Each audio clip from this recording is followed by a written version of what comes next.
ஏய், இங்க நான் தான் கிங்கு. நான் வச்சதான் ரூல்ஸ். அந்த ரூல்ஸ் என் இஷ்டத்துக்கு அப்பப்போ மாத்திட்டே இருப்பேன். அது கப்சிப்புன்னு கேட்டு ஃபாலோ பண்ணணும். அதை விட்டுட்டு ஏதாவது அடாவடித்தலை பண்ண நினைச்ச உன்னை கண்ட துண்டமா வெட்டி கழிச்சு போட்டுடுவேன். ஹொக்கும், டைகர் கா ஹொக்கும்.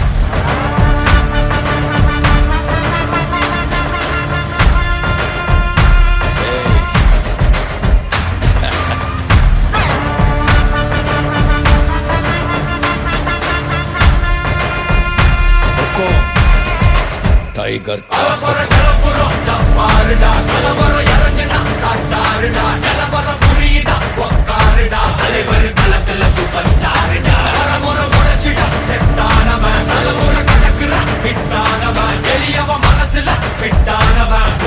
ஜெயிச்சிட உரித்தானவன் நடக்கிற நடமுயலா